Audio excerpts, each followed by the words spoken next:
The Story of an Hour written by Kate Chopin এই টেক্সটটা rapid রিডারে তোমাদের অর্থাৎ ক্লাস 11 সেমিস্টার 1 এ রয়েছে।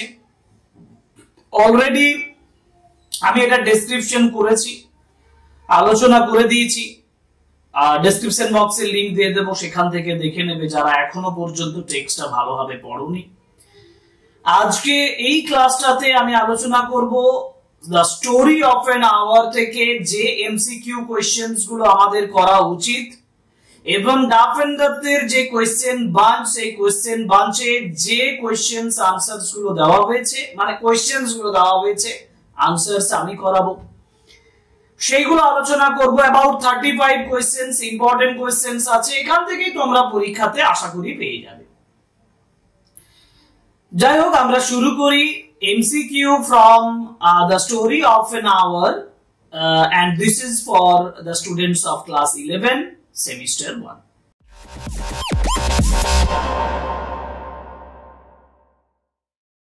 Question number 1, multiple choice question, simple MCQ. What is the name of Mrs. Mallard? Mrs. Mallard এর নাম কি? Luis, Jane, Arabella না Jude? And the right answer is Louise, কারণ মিসেস ম্যালার্ডের অরিজিনাল নেম মানে যেটা বাকি ক্যারেক্টার গুলো যে নামটা ধরে তাকে ডাকছে সেই নামটা হচ্ছে Luis. Options A is the right answer.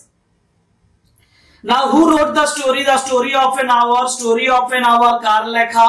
James Joyce, Emily Bronte, Kate Chopin, Bentham Mill. Right answer is Kate Chopin, কারণ আমরা আলোচনা থেকে একেবারে শুরু থেকে শেষ পর্যন্ত এই কথাটাই বলেছি যে কেট চপিনের সবথেকে রিয়েলিস্টিক একটা শর্ট স্টোরি হচ্ছে the story of an hour. Now what is Mrs Mallard afflicted with? এখন এখানে যেটা বলা হয়েছে যে মিসেস ম্যালার্ডের যেটা প্রবলেম ছিল, একেবারে বিগিনিং অফ দ্য শর্ট স্টোরিতে বলা হয়েছে যে যেটা প্রবলেম ছিল সেটা হচ্ছে হার্ট প্রবলেম। সুতরাং আমরা অ্যাংজাইটি বলবো না, ক্লস্ট্রোফোবিয়া বলবো না, হার্ট ট্রাবল বলবো যে তার হার্টের সমস্যা ছিল। That's why she was not ready to receive any kind of শক, এক ধরনের শক গ্রহণ করার মতন হার্ট তার ছিল না। So she had a heart trouble, and option C is the right answer. Now what is the name of Mrs Mallard sister? Mrs ম্যালার্ডের সিস্টারের নাম কি ছিল? মিসেস ম্যালার্ডের সিস্টারের নাম ছিল Josephine. Option C is the right answer, Josephine. Okay, এবার আমরা যাব কোশ্চেন নাম্বার 5। কোশ্চেন নাম্বার 5 এ what is the tragic news? কোন ট্র্যাজিক নিউজ, কোন বিয়োগান্তক খবরটা that came to Mrs Mallard, Mrs ম্যালার্ডের কাছে এসেছিল? অ্যাকচুয়ালি মিসেস ম্যালার্ডের কাছে যে খবরটা এসেছিল সেটা হচ্ছে the death of Mrs Mallard's husband. Railroad অ্যাক্সিডেন্টে মিসেস ম্যালার্ডের হাজবেন্ড মারা যাচ্ছেন, so death of her husband, options A is the right answer. And what is the name of her husband? তার হাজবেন্ডের নাম কি ছিল? Brently Mallard, Saleem Sinai, Richards না Jude Foley? Right answer is Brently Mallard. Brently Mallard ছিল Mrs ম্যালার্ডের হাজবেন্ডের নাম। And in which period is the story situated? এটা একটা ইম্পর্টেন্ট প্রশ্ন। দেখো, আমরা যদি এই গল্পের লেখার টাইম বলি তাহলে আমরা দেখবো 1894, 1894 তে এটা লেখা হচ্ছে। যদি 1894 তে এটা লেখা হয় তাহলে আমরা সেটাকেই ধরবো যে এই স্টোরির, এই গল্পের মূল যে টাইম। কারণ তার পরের টাইম তো হতে পারে না, লেখক সমসাময়িক সময়ে লিখছেন, তাই না? তাহলে আমরা 1894 টাকে কোন সেঞ্চুরিতে ধরবো? আমরা ধরবো 19th সেঞ্চুরিতে। 19th century is the right answer, options A. What could Mrs. Mallard see in the open square before her house? তার বাড়ির সামনে ওপেন স্কোয়ারে মিসেস ম্যালার্ড কি দেখছেন? জানলা দিয়ে তিনি দেখছেন the tops of the trees, options A. তোমরা দেখবে টেক্সটে স্পষ্ট লেখা আছে tops of the trees তিনি দেখছেন ওখান থেকে। And who told Mrs. Mallard the tragic news of her husband? কে মিসেস ম্যালার্ড কে তার হাজবেন্ডের ট্র্যাজিক নিউজটা জানিয়েছিল? লুইস, রিচার্ডস, মিসেস স্পারসিট না জোসেফাইন? দেখো, এখানে তোমাদের কনফিউশন একটা হতে পারে। নিউজটা কনফার্ম করে নিয়ে এসেছে কে? রিচার্ডস। রিচার্ডস কে ছিল? রিচার্ডস ছিল তার হাজবেন্ডের ফ্রেন্ড, কিন্তু রিচার্ডস তাকে ইনফরমেশনটা দিচ্ছে না, তাকে লুইসকে ইনফরমেশনটা দিচ্ছেন তিনি হচ্ছেন Josephine. Josephine is the right answer, options D.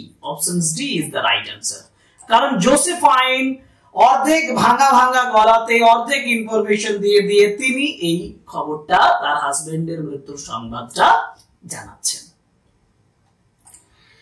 পরের প্রশ্ন, question number 10, what was Mrs. Mallard stood facing? Mrs. Mallard দাঁড়িয়েছিলেন কিসের মুখোমুখি? The trees, open window, patches of the blue sky, না husband? Right answer open window. Open window, খোলা জানালার দিকে তাকিয়েছিলেন, ঠিক আছে। And in which year was the story published? কোন বছরে স্টোরিটা পাবলিশড হয়েছিল? This is 1894। আমরা একটু আগে আলোচনা করলাম যে 1894 তে এটা পাবলিশড হয়েছিল। Now what did Mrs. Mallard whisper after hearing the tragic news? Tragic নিউজটা শোনার পরে মিসেস ম্যালার্ড হুইসপার করছে, ফিসফিস করে কথা বলছে। ফিসফিস করে মিসেস ম্যালার্ড কি বলছেন? Question number 12। অপশনস গুলো উপরের দিকে আছে, একটু অপশনস গুলো দেখে নিই। অপশনস গুলোতে বলেছে free, Richards, Brent, leave me alone.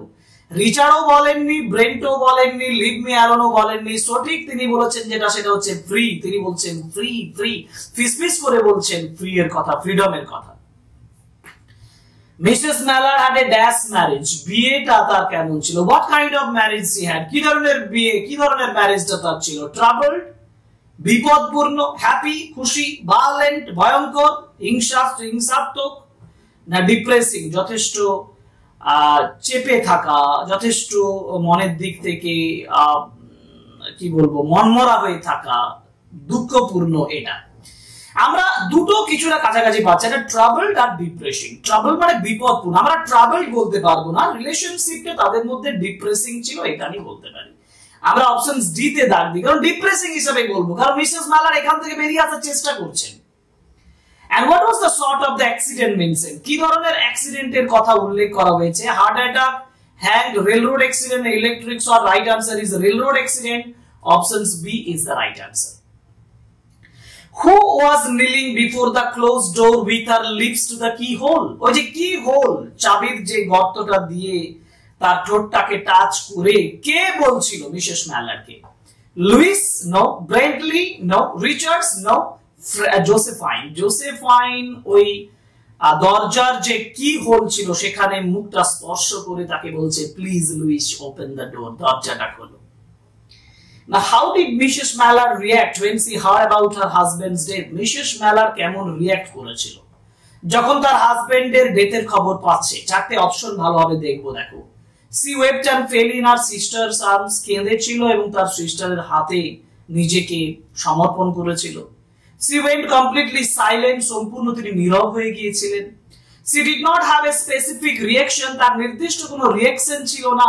না, she walked off the place and locked herself in her room, রুমে লক করে ফেলেছিলেন। এটা নয়, অপশন এ টা আমরা সঠিক উত্তর বলবো। তিনি কেঁদেছিলেন এবং তার সিস্টার, তার বোনের উপরে, বোনের কাছে গিয়ে তিনি নিজেকে সমর্পণ করেছেন, তিনি তার হাতে গিয়ে পড়ছেন, অর্থাৎ নিজে আলিঙ্গন করছেন। যাই হোক, option A is the right answer, 16, option A.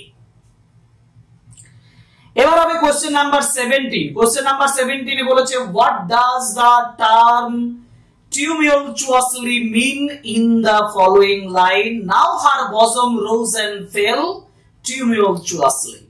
এবার এই tumultuously কথাটার মানে কি? এটার মানে হচ্ছে এক্সাইটিংলি, উত্তেজিত ভাবে, ভয়ঙ্কর ভাবে, এইভাবে আমরা বলি। এলোমেলো ভাবে, ডিসঅর্ডারলি হিসাবে বলি, কামলি নয়, শান্ত মানে শান্তপূর্ণ ভাবে নয়, ইউনিফর্ম ম্যানার নয়, ফাস্টলি নয়, disorderly and confusing manner. Option C is the right answer. এবার যাব question number 18। What figure of speech is monstrous joy? দেখো একটা কথা বলা আছে, মনস্ট্রাস জয়। মনস্ট্রাস মানে কি? মনস্ট্রাস কথা হচ্ছে মনস্টার থেকে, মানে দৈত্য, যেটা নেগেটিভ অর্থে ব্যবহার করা হয়। দৈত্যতে গেলে আমরা ভয় পাই, আনন্দিত হওয়ার কথা নয়। আবার জয় মানে আনন্দ। আনন্দ কিভাবে মনস্ট্রাস হতে পারে তাহলে?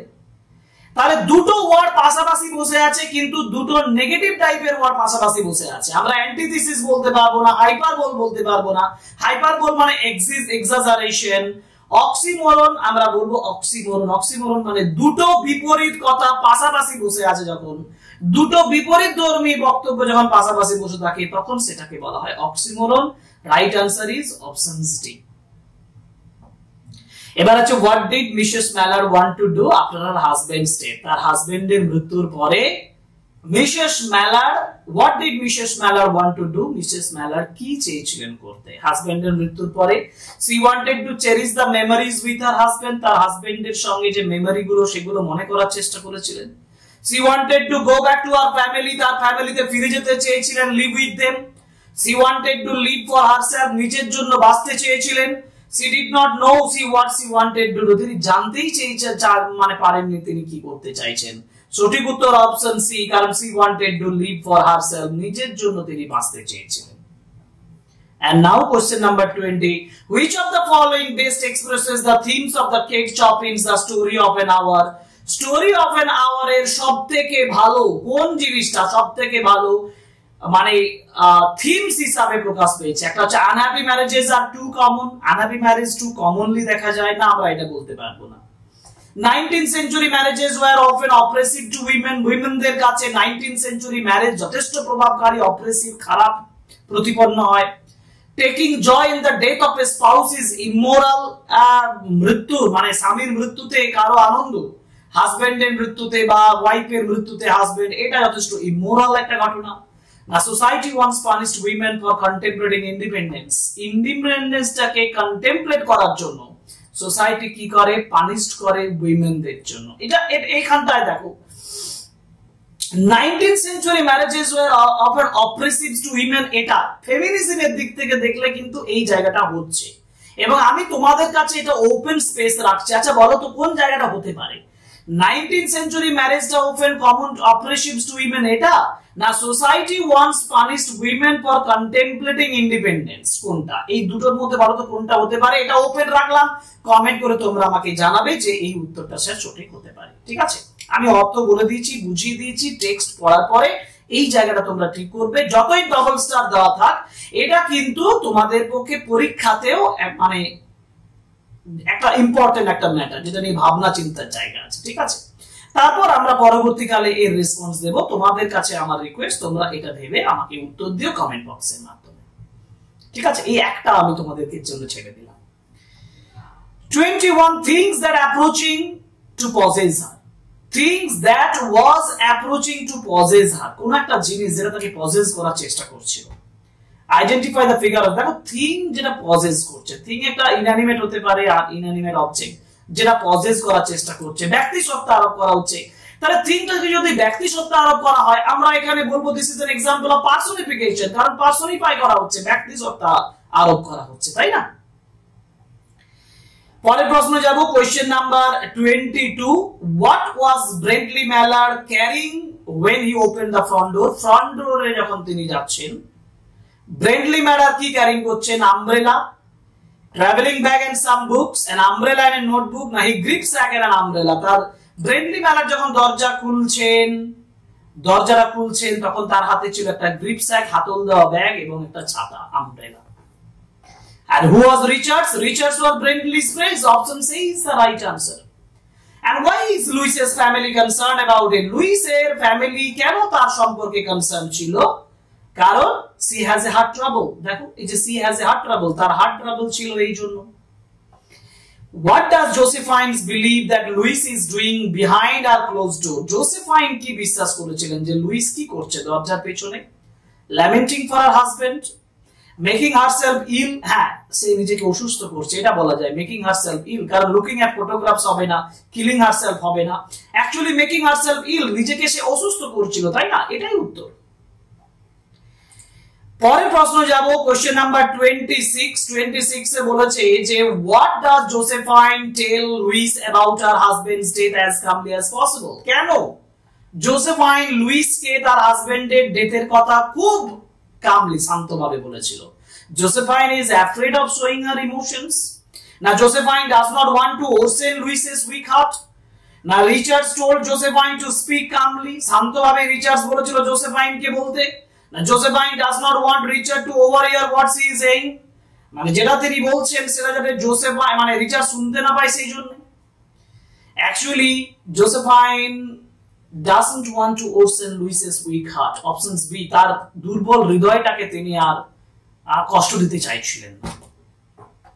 And how does Louis's 27, how does Louis's heart condition relate to 19th century societal expectations of women? Societal expectations of women, womenদের যে expectations, যে আশা, সেই আশাটাতে লুইসের হার্ট কন্ডিশনটা কিভাবে রিলেট করে? এক নাম্বার হচ্ছে it contrasts the expectation that women should be strong and independent. এটা একটা বৈপরীত্য ধারণায় আশা করা যায় যে উইমেনরা স্ট্রং এবং ইন্ডিপেন্ডেন্ট হতে পারে। It supports the expectation that women should be career oriented. এটা এক্সপেক্টেড করা যায়, সাপোর্ট করছে সেই এক্সপেকটেশনটা যে উইমেনরা ক্যারিয়ার ওরিয়েন্টেড হবে, মানে তারাও কাজ করবে, তারাও কাজের মধ্যে নিজেকে নিযুক্ত রাখবে। It challenges the expectations that women should be emotional and nurturing. এটা ইমোশনাল হবে, আবেগপ্রবণ হবে, তারা যথেষ্ট প্রভাবকারী হবে। আর it reinforces the expectations that women should be passive and delicate. এটা বিশেষ করে রিইনফোর্স করছেন এই আশাটাকে যে women should be passive and delicate, women passive হবে, delicate হবে। ভালোভাবে বোঝো এটা। লুইসের হার্ট কন্ডিশন রিলেট করছে 19th century social expectations of women. কিভাবে? এটা বৈপরীত্য তৈরি করছে সেই এক্সপেকটেশনের সঙ্গে, সেই বিপরীতক্রমের সঙ্গে যে women should be strong and independent. তাহলে এটা কন্ট্রাস্ট করছে, বিপরীতধর্মী একটা ধারণা তৈরি করছে যে এই এক্সপেকটেশনটা যে women should be strong and independent, women should be career oriented এর কথা আসবে না, women should be emotional and nurturing, এটা চ্যালেঞ্জ করছে সেই এক্সপেকটেশনটা, সেই আশাটাকে যে উইমেন শুড বি ইমোশনাল এবং নার্চারিং আর should be passive and delicate. Passive delicate হবে না। আমি সঠিক উত্তর বলবো যে ইট কন্ট্রাস্ট দ্য এক্সপেকটেশনস, এই আশাটার বিরুদ্ধে কন্ট্রাস্ট তৈরি করছে যে women should be strong and independent. এর বিপরীত ক্রমে জিনিসটা দেখাচ্ছে, মানে এর বিপরীত একটা আইডিয়া দেখাচ্ছে যে women should be strong and independent, এটার বিপরীত আইডিয়াটা প্রকাশ করছে। ওকে, আমরা পরের কোশ্চেনে চলে যাব। পরের কোশ্চেন মানে 28 এ বলা হয়েছে the delicious breath of rain, the delicious breath of rain was in the air. Delicious breath of the rain was in the air. Which figure of speech do you find here? কি ধরনের figure of speech তুমি এখানে খুঁজে পাও? দেখো delicious breath of rain, রেনের আবার breathe নিঃশ্বাসের কথা বলা হয়েছে, তো rain has been personified, আমি বলবো এখানে পার্সোনিফাই করা হয়েছে। ঠিক আছে, পার্সোনিফিকেশন ব্যবহার করা হয়েছে, রেন হ্যাজ বিন পার্সোনিফাইড, কারণ এর ব্রিথের কথা বলেছে, নিঃশ্বাসের কথা বলেছে। And where does Louis go upon hearing the news of her husband? Louis তার হাজবেন্ডের নিউজটা শুনে লুইস কোথায় গিয়েছিল? To the balcony, to her bathroom, to the bedroom, to the market. Right answer is to her bedroom. তার বেডরুমে তিনি চলে গিয়েছিলেন। And what do the phrases springtime and patches of the blue sky symbolize in the story? এই গল্পে springtime R patches of the blue sky কি symbolize করে? Spring season, না beginning of a new era, না afterlife, না beginning of a new life that Louis should live on his own terms. এটা সঠিক উত্তর। লুইস যে তার নিজের জীবনটাকে আরো নতুন করে পাচ্ছে, এটাকে বোঝাচ্ছে এই springtime এবং patches of the blue sky এর symbolical meaning এর মাধ্যমে। And question number 31. এবার যাব 31. What is Louis's desire to be alone with her grief the indication of? Louis's desire, একা হওয়ার যে ডিজায়ারটা, কামনাটা, বাসনাটা, ইচ্ছেটা, সেটা তার grief, with her grief, an indication, এটা কিসের indication? Her inability to handle her emotions, inclinations towards freedom and independence, her desire for protection from trauma, her need for social support during difficult times. Actually her inability, এটা নয়, her inclinations toward freedom and independence, freedom এবং independence এর প্রতি তার যে inclination সেটাই বোঝানো হয়েছে।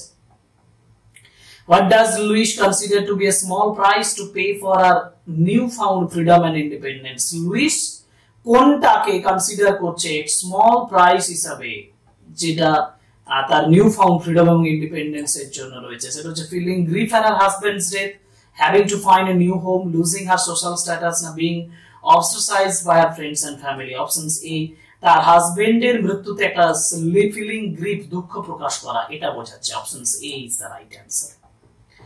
Mrs. Mallard believes that Mrs. Mallard কি বিশ্বাস করেন? Mrs. Mallard believes that freedom is more important than love. ভালোবাসার থেকে ফ্রিডমটা যথেষ্ট গুরুত্বপূর্ণ। Options A is the right answer.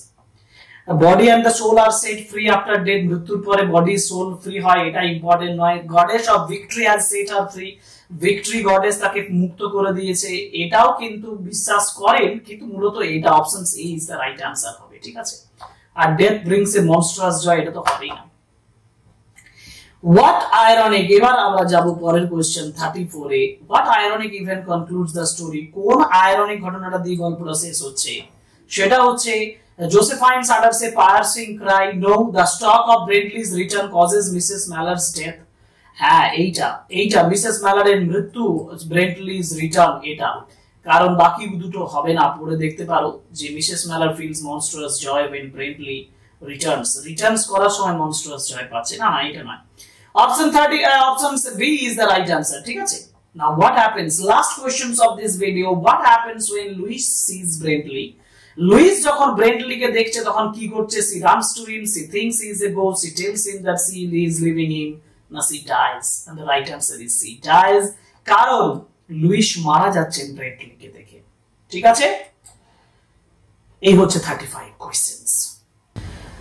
তাহলে আমরা আলোচনা করলাম 35 important questions from Duff and the question bunch on the story of an hour. এই প্রশ্নগুলো আলোচনা করতে গিয়ে একটা কোশ্চেন যেটা 27 নাম্বারের কোশ্চেন আছে না, এটা নিয়ে একটা বিপরীত মানসিকতা বা বিপরীত একটা আইডিয়া হতে পারে। তো যাই হোক, আমি এই কোশ্চেনটা আলোচনা মানে অ্যানালাইজ করার সময় আমার মতো একটা কনফিউশন তৈরি হয়েছিল, আমি মেনে নিচ্ছি। এবং এই কোশ্চেনটা নিয়ে একটা ওপেন ডিবেটেরও জায়গা আছে। যাই হোক, এটা নিয়ে যদি কারো কোনো মনে হয় যে না স্যার এটা হতে পারে ওটা হতে পারে, তোমরা ফ্রিলি আমার সঙ্গে এটার ইন্টারাকশন করতে পারো, এবং আমি যদি এক্ষেত্রে ভুল হয়ে থাকি তাহলে সেক্ষেত্রে ভুলটাকেও আমি স্বীকার করে নেব। এবং আমি আশা করব যে কমেন্ট বক্সের মাধ্যমে তোমরা এই 27 কোশ্চেনটাতে তোমাদের কি মনে হয়েছে। আরো একটা কোশ্চেন আমি অলরেডি দিয়েছি, সে যেটা তোমাদেরকে ওপেন করে দিয়েছি, সেটা তো তোমাদের কি মনে হয়েছে। এই দুটো কোশ্চেন একটু ফ্রিলি ডিসকাশনের প্রয়োজন রয়েছে বলে আমি মনে করি। যাই হোক, আমি কমেন্ট বক্সে তোমাদের কমেন্টের আশায় থাকবো, এবং সেখানেই আমাদের এটা নিয়ে একটু লেখালেখির মাধ্যমে আলোচনা হবে, ঠিক আছে। সো আজকে simple MCQ from the story of an hour শেষ হলো। আমরা ফিল ইন দ্য ব্ল্যাঙ্কস নিয়ে আসবো, one by one another important classes নিয়ে আসবো। Stay with us, subscribe us, like, comment and share my videos. Thank you very much. Goodbye.